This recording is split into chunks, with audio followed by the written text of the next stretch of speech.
Part 2 of the Miyagi dilemma. The Miyagi, Mr. Han.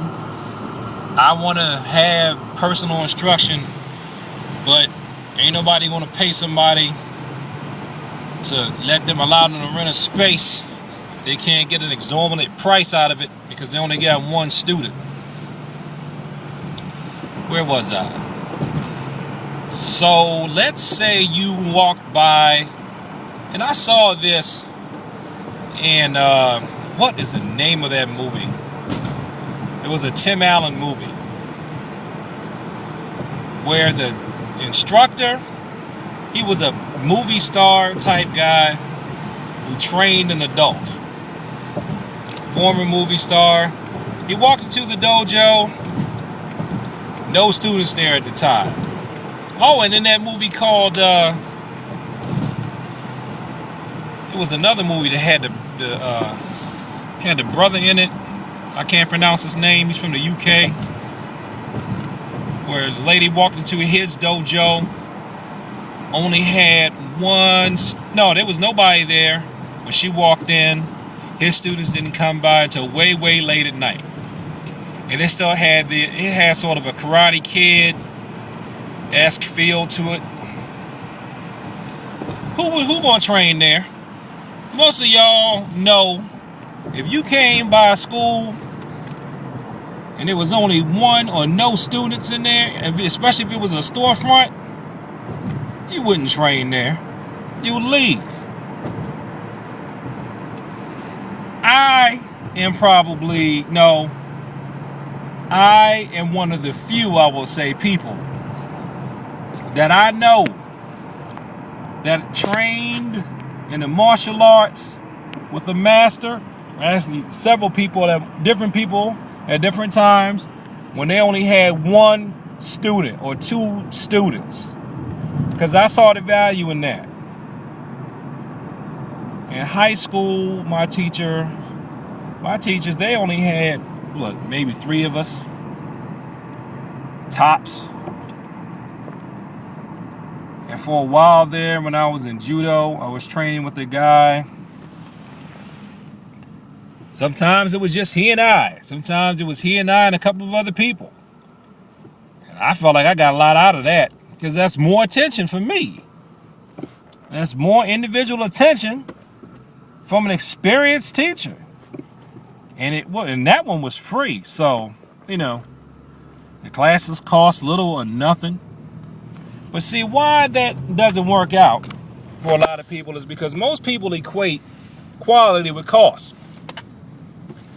So, let's say you have 2 teachers. One charges $20 an hour for personal lessons. The other one charges $200 an hour for personal lessons. Same credentials. Most people are going to think that if they're paying $200 an hour, that they're going to get more bang for their buck. Now, let's say, for some reason, like what I faced for a while, you have a teacher that cannot teach out of his home or her home because the spouse doesn't want students coming in there and possibly breaking up furniture. So they can't teach at home or in the backyard. They have to go to another spot. Well, you got to make overhead. And, unless you're willing to just constantly lose money on the deal, and some people are, and some people don't mind that. Unless somebody donates a space to you, or you can teach out of the back of a church that you're just teaching there because you want to donate your time, and they don't mind letting you donate that time. They don't mind that you're not bringing in any revenue for the use of that time. You can't make it with a small group of students. Because most people take martial arts. They're really not even looking for martial arts. They're looking for fitness workout class, or they're looking for sport. That's what they really want, because that's what's most popular. Now, let's take a look at the evil senseis. Not evil senseis in real life, because that's subjective. But evil senseis in the movies in question. Ever notice that the evil senseis in all your Karate Kid movies and in those other two movies that I referenced? Oh, Red Belt. That was the name of that movie. It was Red Belt. And I cannot remember the name of the Tim Allen movie. But the evil senseis for those movies had packed dojos. They were not at a loss for students. Now, since most of my experience has been teaching at community centers and their mentor program that I've done a few lessons at, that's more like independent type thing. But still. Well, based on my experiences,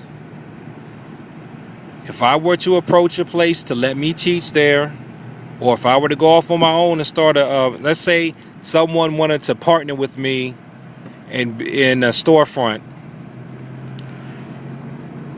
if I don't have the kind of draw that Evil Sensei does, they may not want to be bothered with me, or they don't want to put any money into me.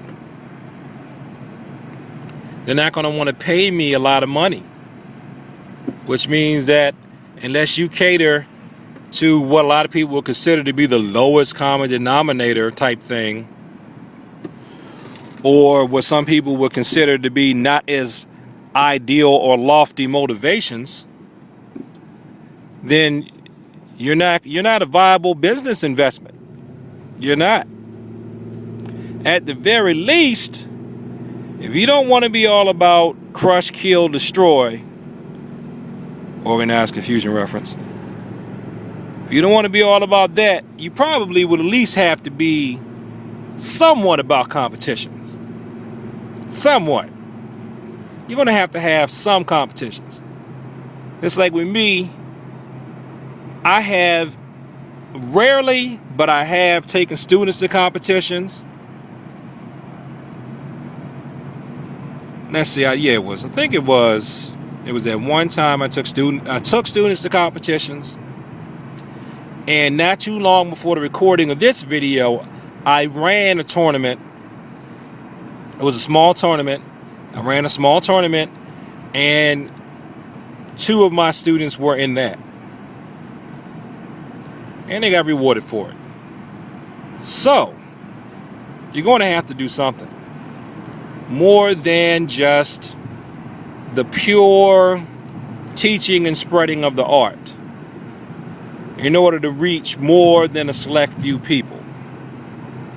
Now, what I will say this, I cut my teeth, as in I built my skills in teaching with the Miyagi-esque type of training, meaning when I first started teaching a relative one-on-one. Then I taught my children one-on-one. And that was practice, practice, practice. In addition to having been an assistant instructor, but teaching them one-on-one helped me to build my teaching skills, build my teaching skills. Because it's very tough to teach your own children. If you can learn to be patient with your own children when they may be mad at you because of, just generic parental-child conflict, and you can still teach through that, that's a good way to build your teaching muscle. So by the time you go public, you've ironed out a lot of your newbie mistakes.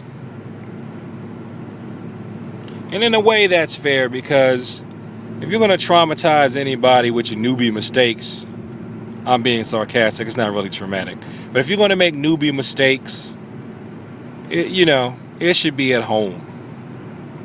Because by the time someone out in public wants to pay you money, they don't want to pay you money to learn how to teach on their time. They want someone they feel has already proven. So, there you have it. Reason why you don't see too many Mr. Miyagis and Mr. Hans and, a lot of senseis, like the guy in Red Belt, is because there's no money. There's no money in it. Maybe a part 3 coming up.